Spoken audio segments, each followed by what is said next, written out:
Hey there, Taurus. It's Jen here from Tarot Spirit. I am here doing a love reading. I'm using the Tarot Sexual Magic. There's nudity on these cards, so if you don't like that, don't watch, please. I'm just laughing when I was naming this video, and when the Scorpio video, I said it was going to be a love reading for December, but it isn't. It's a 2020 overview, and I realized I named the file December 2020. I don't know. Not really that funny. Guess my coffee hasn't kicked in. So this is a love reading, an overview love reading for the sign of Taurus for 2020.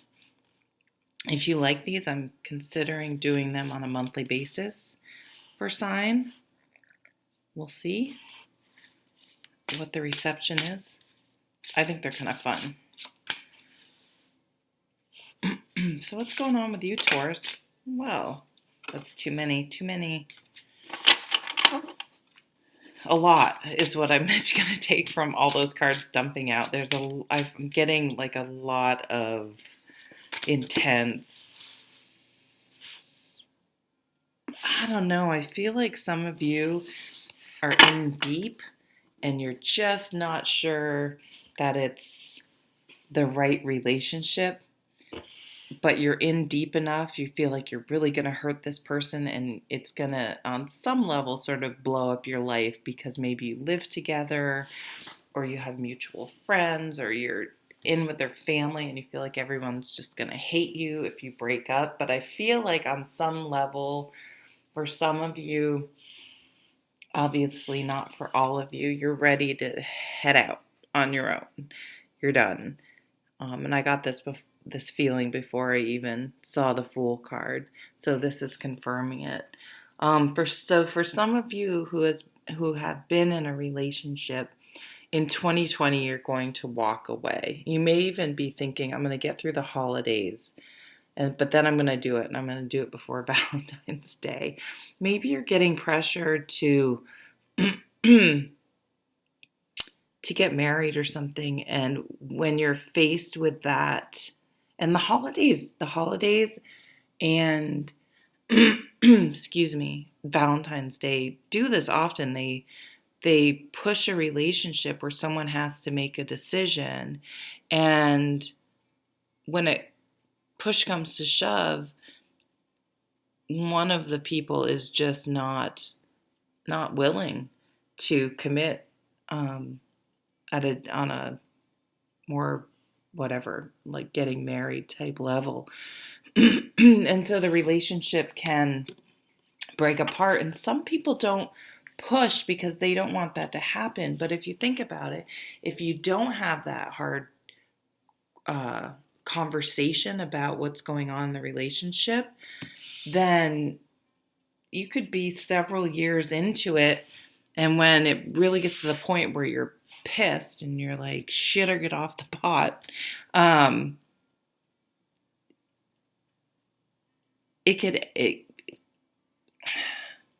almost feel like maybe the Tower will come up. You've then wasted 3 years of going along thinking we're going to get married, we're going to have kids, whatever your fantasy, your ideal is. And the other person was like, I'm comfortable where we are. I don't know.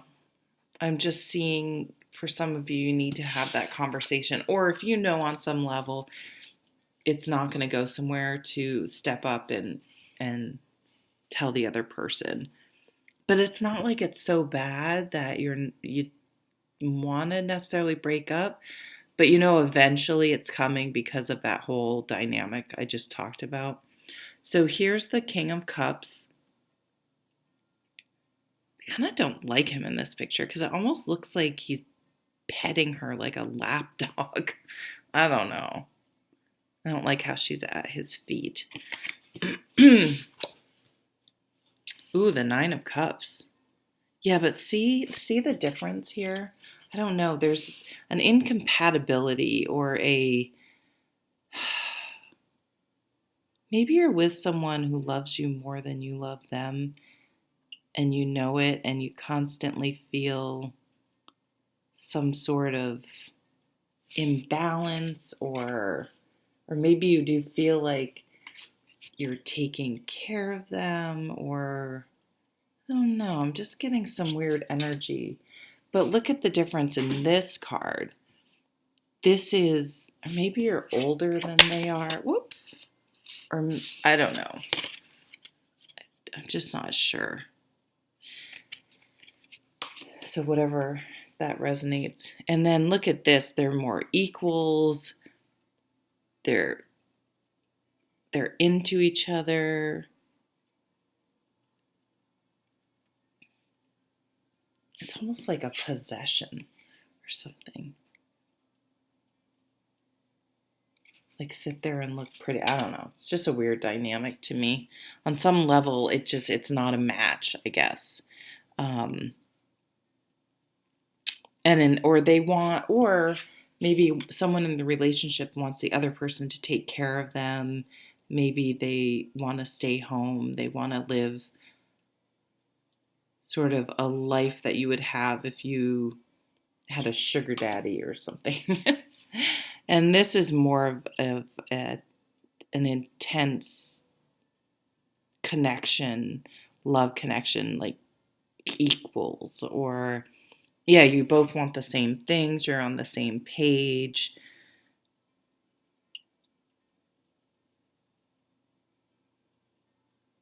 This is the wish card. All right, what are these? Ooh, the wands keep coming out strong. So Page of Wands, messages of love. And the Four of Swords. So the Four of Swords is maybe taking a break. So maybe you guys will take, instead of just pulling off the Band-Aid, because sometimes it's nice to have that person kind of waiting in the wings. It's probably not a cool thing to do, but maybe instead of just ending it completely, you'll sort of take a break and maybe date some other people.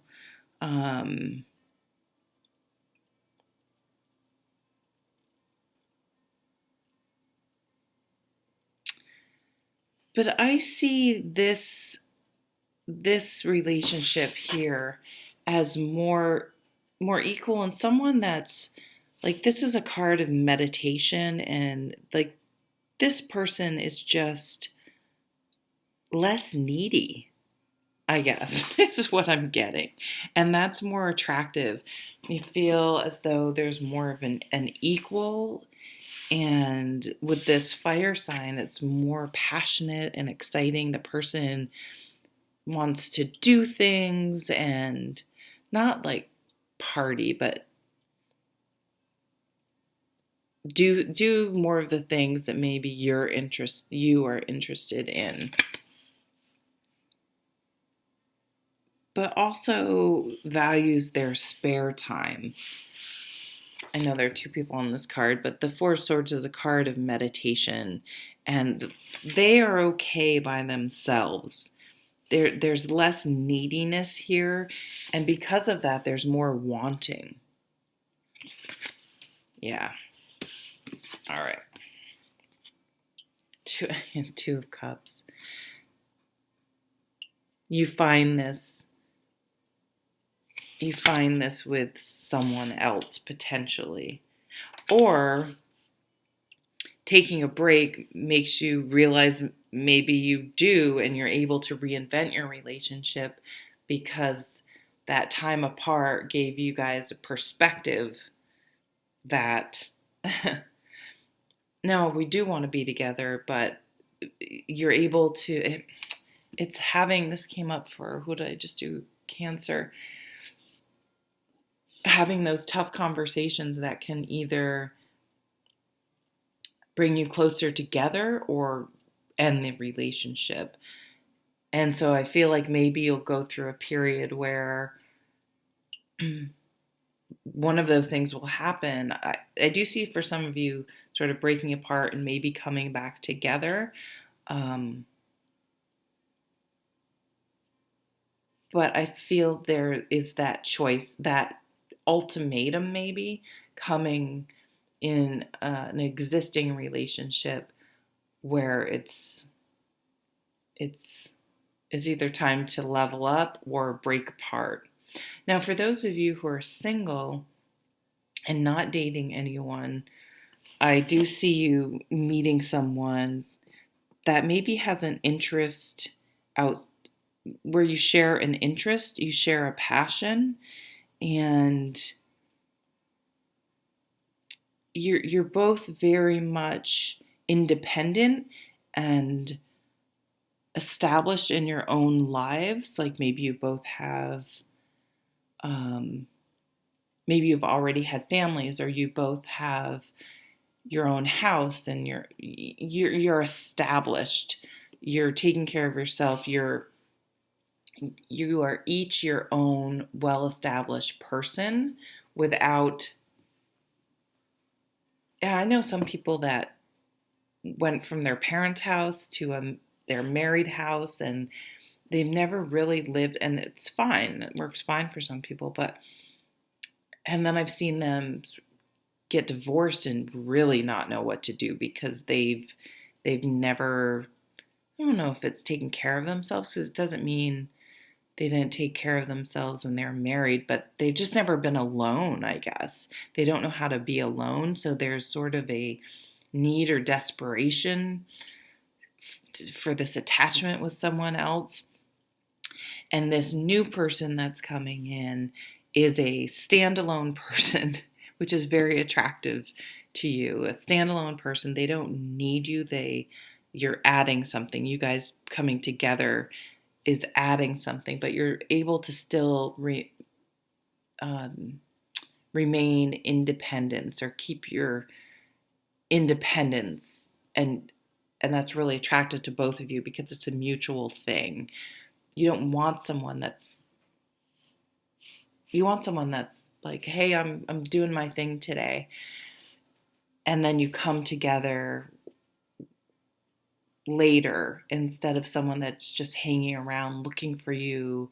What do you want to do? What do you want to do today? Just this type of lapdog person. Maybe that's you're with a lapdog person and you're not really happy because you want an equal. You don't want a child. You don't want someone to take care of. You want a partner. And I do see you finding that. And if you were the person that was the needier one, I think there's a lot of growing up. You do go off on your own with this Fool card. And then the tides turn because of it.